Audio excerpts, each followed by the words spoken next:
Latest episode দেখুন একদম add free. কি হয়েছে? কি হয়েছে? হ্যাঁ, চুপ করে আছেন কেন? মিঠাই, আমার কথাটা মাথা ঠান্ডা করে শোনো। দেখো, সিডির এই সব মানে ওই ঘড়ি, চশমা, মোবাইল এসব পাওয়া গেছে, তার মানে এই নয় যে সিট বেঁচে নেই।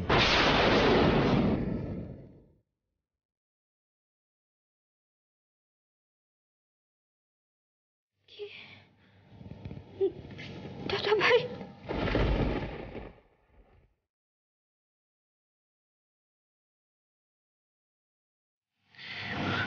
মিঠাই, এই ঘটনা তো আমরা প্রথমবার ফেস করছি না, তাই না? দাদা ভাই,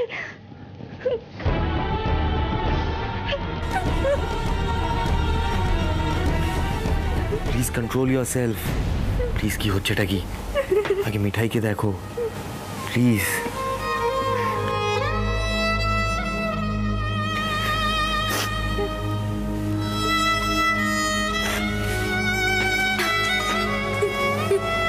মিঠাই,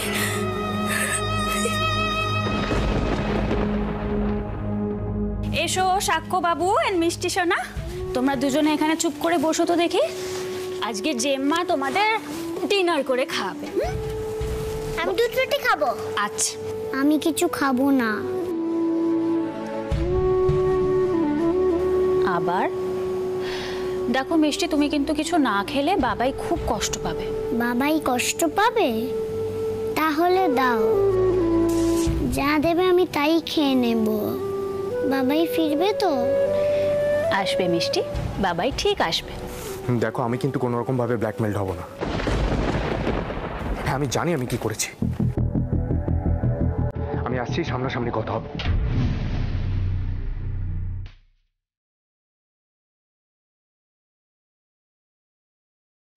সোম,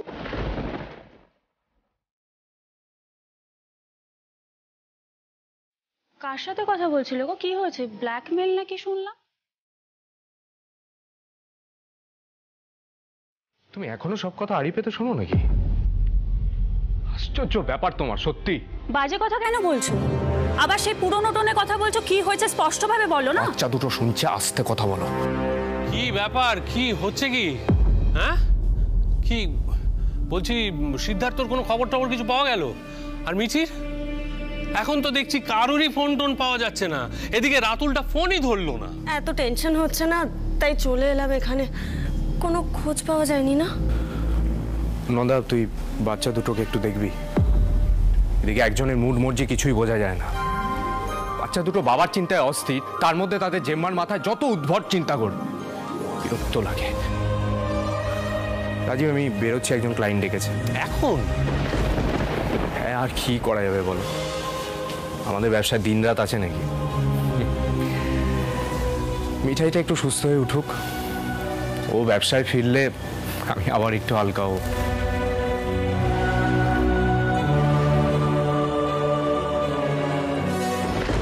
কি করে বলবো তোষাকে আমি কি ঝামেলায় জড়িয়ে পড়েছি? ওহ,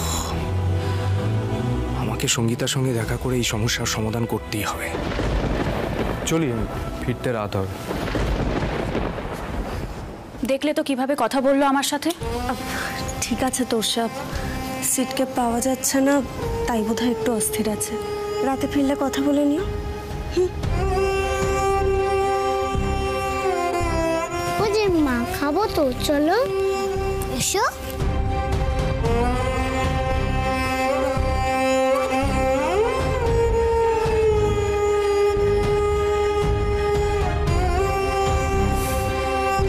মিঠাইয়ের ছেলে মেয়ে একদম মিঠাইয়ের মতো না।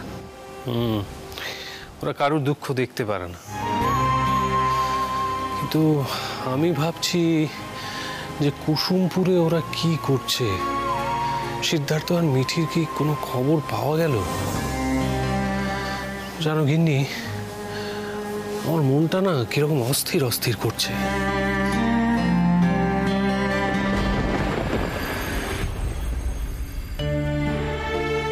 সাক্ষ্য আর মিষ্টিকে কথা দিয়েছি ওদের বাবাইকে বাড়ি ফিরিয়ে নিয়ে যাবো।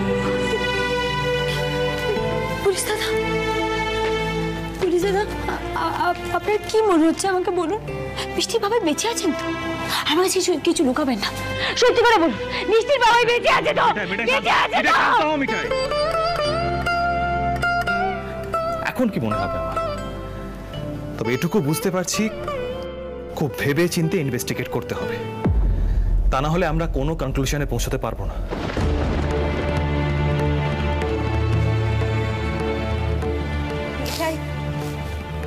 এদিকে এসো। শান্ত হও মিঠাই, শান্ত হও।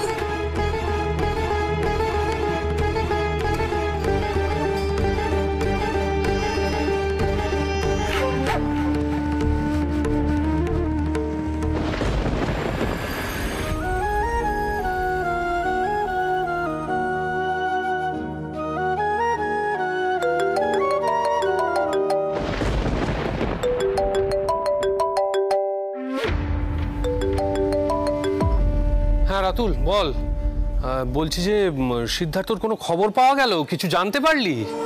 শোন না, আমরা মনোহরাতেই এসছি। দাদা সেটা এখনো মিসিং। একটা জায়গায় এসছি, ওর ফোন, ঘড়ি, চশমা সব পাওয়া গেছে। বলছি একটা কাজ কর, এখন না মনোহরায় কাউকে কিচ্ছু দুম করে বলতে যাস না প্লিজ। মিষ্টিমা ফোন করেছে পিসু?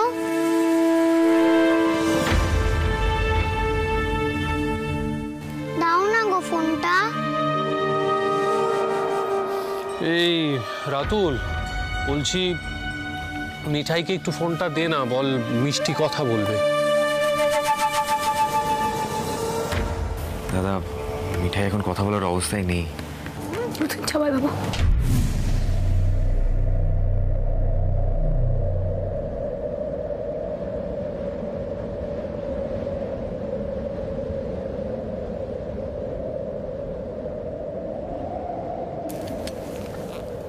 মিষ্টিমা। মিঠাই এনো কথা বলো।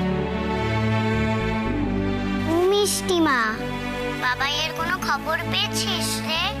তোরা কবে ফিরবি? হ্যাঁ মা, আমি তোমাকে কথা দিয়েছি, তোমার বাবাইকে নিয়ে আমি ফিরবো। তুমি একদম নিশ্চিন্তে থাকো মা, ভগবান আমায় ফেরাবেন না, ফেরাবেন না।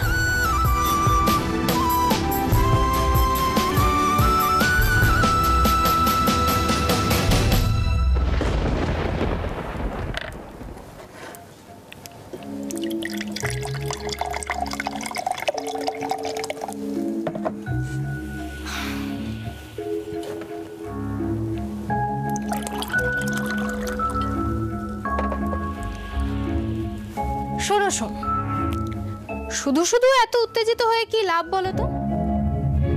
এই না, একটু গলা ভেজা। আরে আগে তো খুব এনজয় করতে, আর তোমার বউয়েরও তো এসব নিয়ে কোনো প্রবলেম নেই, খুবই আধুনিকা।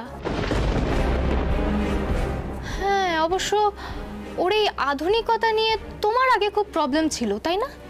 সঙ্গীতা, আমি কতবার বলবো পরিস্থিতি পাল্টে যায়। তোর আগের মতো নেই, অনেক পাল্টে গেছে। আর দেখো সঙ্গীতা, মিঠাইয়ের ফিরে আসা, আমার ভাইয়ের জীবনটা অন্যরকম হয়ে যাওয়া, মিষ্টির বাড়িতে ফিরে আসা, এই সব মিলিয়ে না আমরা অন্যরকম পরিবেশের মধ্যে আছি। সেখানে তোরসা বাড়ির বড় বউ হিসেবে সব কর্তব্য করছে, ওর দৃষ্টিভঙ্গিও পাল্টে গেছে। এই মুহূর্তে না আমি তোমার কোনো ড্রামা নিতে পারবো না।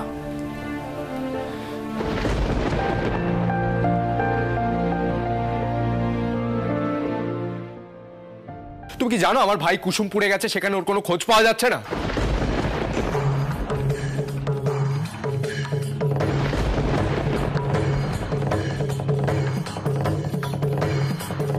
আর আমি এখানে বসে তোমার সঙ্গে আলোচনা করছি তোমাকে নিয়ে কি করা উচিত আর কি করা উচিত নয়। আমার মনের অবস্থাটা না একটু বোঝার চেষ্টা করো। বলছি তো, আগে যেমন তোষার অত্যাচার ভোলার জন্য আমার বাড়িতে এসে ড্রিঙ্ক করতে, এখন আমার ডিমান্ড হজম করার জন্য ড্রিঙ্ক করো। ইস, খুব ভয় পেয়ে আছো তাই না? আহারে, এই নাও তো খাও, একটু রিল্যাক্স করো। আমি না তোমাকে সহ্য করতে পারছি না। সোম, বিশ্বাস করো আমারও আর ভালো লাগছে না। এই পরিস্থিতি তো হওয়ারই কথা ছিল না। কোথায় এখন আমাদের দুজনের বিয়ে করে সুন্দর করে সংসার করার কথা, একটা বাচ্চা আসছে সোম, এখন তো আমাদের আনন্দে থাকার কথা। তা না, কোথা থেকে কি কাণ্ড ঘটছে বলো তো।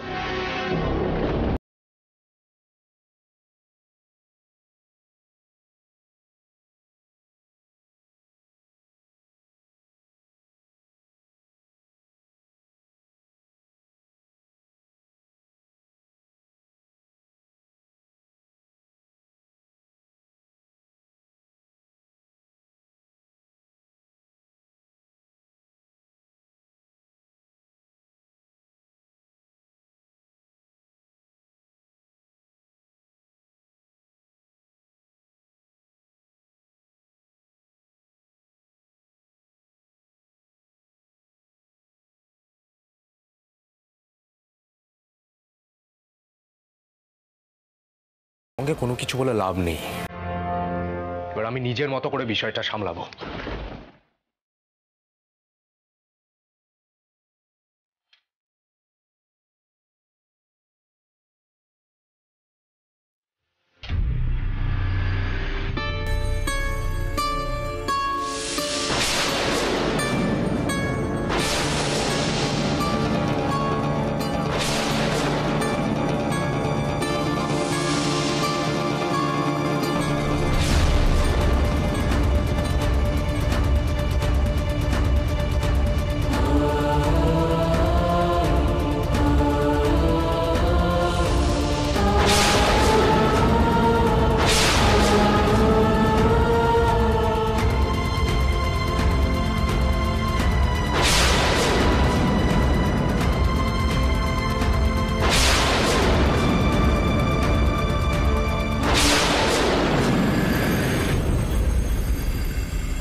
এবার খেলাটা আমায় খেলতে হবে শোন।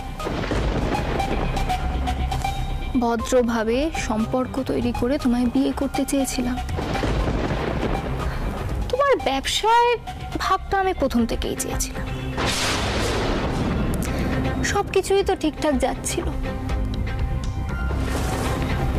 কিন্তু তোমার ভাই আর মিঠি তোমার আর তোরসার সম্পর্ক ঠিকঠাক করার জন্য উঠে পড়ে লাগলো। ব্যাস, ওখানেই গোলমাল বাঁধলো। এবার আবার আমাকে সবকিছু আমার মতো করে হ্যান্ডেল করতে হচ্ছে। যে আসছে তাকে তুমি তোমার সবকিছু লিখে দেবে। ইয়েস,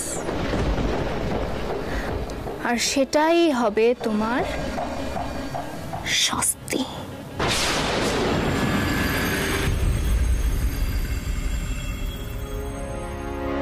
দেখো সিডির এই সব মানে ওই ঘড়ি, চশমা, মোবাইল এসব পাওয়া গেছে, তার মানে এই নয় যে সিট বেঁচে নেই। নতুন জামাইবাবু, পুলিশ দাদারা কুসুম বনের সব জায়গায় খোঁজাখুঁজি করছেন, তাই তো? করছে মিঠাই, করছে। খবর আসতে একটু সময় লাগবে। প্লিজ এত আপসেট হয়ে পড়ো না, প্লিজ। ছাড়ি না নতুন জামাইবাবু, আমি না কিছু বুঝতে পারছি না।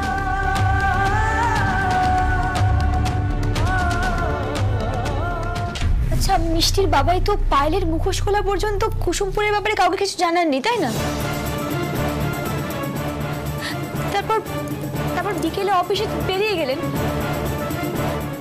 তখন হয়তো মিঠির ফোন এসেছে, মিঠি যোগাযোগ করেছে, আর কুসুম বনের রহস্যের ব্যাপারে তখন উনি জানতে পেরেছেন, তাই না?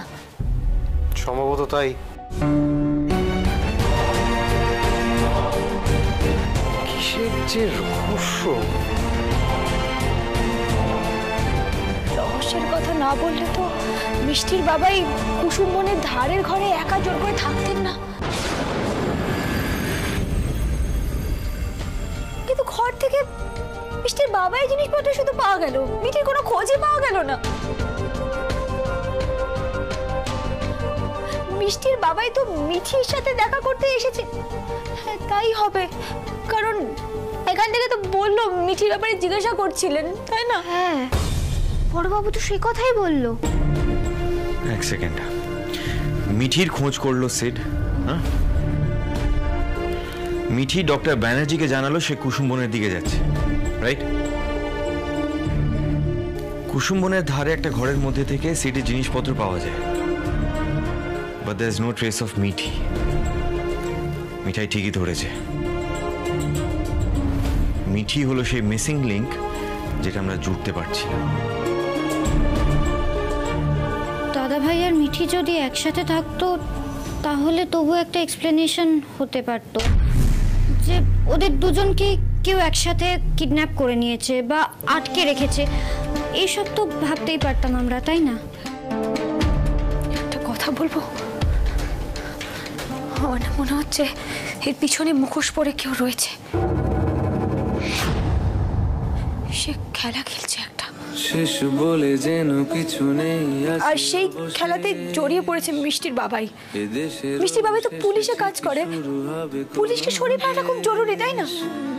ভেঙে যাওয়া মনে কর খুটো গনে যে পাখি, কে সরিয়ে দিয়েছে, কোথায় সরিয়ে দিয়েছে? পথে কোনো ঋণ নেই, ফেলে আসার দিন নেই, শুরুতেই ফিরে এসো তুমিও। কোথায় আছে? এই সব প্রশ্নগুলো আমার মাথার মধ্যে ঘোরাফেরা করছে, আমি কোনো কুল কিনারা পাচ্ছি না গো। এদিকে আমার বাচ্চা দুটো বসে আছে, ওদের বাবা কখন আসবে, আমি আর পাচ্ছি না। বন্টি শুরুর কথাই লেখা আছে তাই শুরুর কাছে একা ফিরলাম। কোথাও সন্দেহজনক কিছু পাওয়া গেল না, বুঝলে? পুলিশ বাবু, তাহলে দাদা ভাই কোথায় গেল? মিঠাই এতক্ষণ যা যা বললো তাতে তো ওই ঘরে দুজনেরই জিনিসপত্র পাওয়া উচিত ছিল, আর মিঠিও তো বোঝবাজির মতো হাওয়া হয়ে গেল। পুলিশ দাদা, এখন কি হবে? আমরা কোন পথে যাব পুলিশ দাদা? আমার তো মনে হয় দাদা আর সোমদাকে কলকাতা থেকে ডেকে নেওয়া উচিত। বাচ্চারা সব কলকাতায় আছে, ওখান থেকে সবাই চলে এলে হয় নাকি? তুমি বরং ফোন করে একবার জানাও।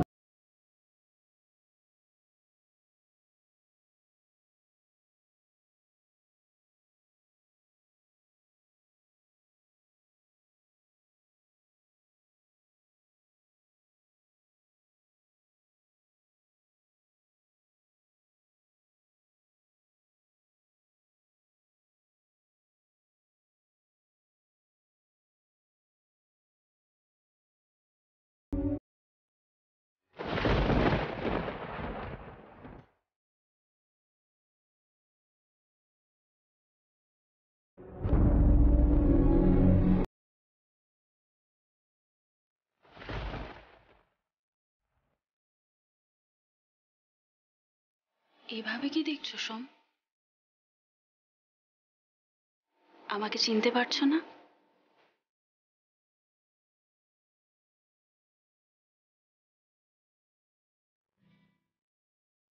I am sorry.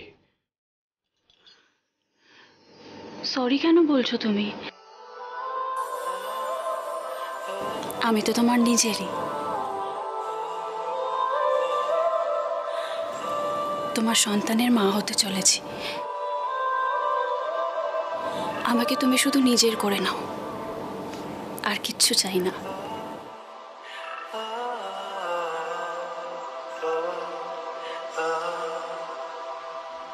বড় ইচ্ছে করছে ডাকতে, তার গন্ধে মেঘে থাকতে, কেন সন্ধে সন্ধে নামলে সে পালায়। তাকে আটকে রাখার চেষ্টা আরো বাড়িয়ে দিচ্ছে চেষ্টা, আমি দাঁড়িয়ে দেখছি শেষটা জানলা।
হয়েছে। একটা গাড়ি জলে পড়ে গেছে, গিয়ে আপনাকে ডিটেইলে ইনফর্ম করি।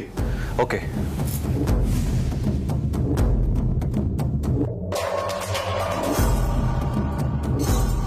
কুসুম বনের আশেপাশে এত ঘটনা, সব ঘটনাই তো ওখানেই ঘটছে।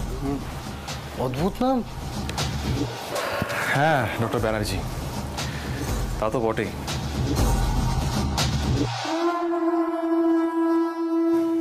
তবে এই সব এলাকায় এই ধরনের অ্যাক্সিডেন্ট হয়ে থাকে। কুসুম বনের পেছনে বড় রাস্তা আছে। পুলিশ দাদা, এই অ্যাক্সিডেন্টের সঙ্গে মিষ্টির বাবাই বা মিঠির কোনো সম্পর্ক নেই তো?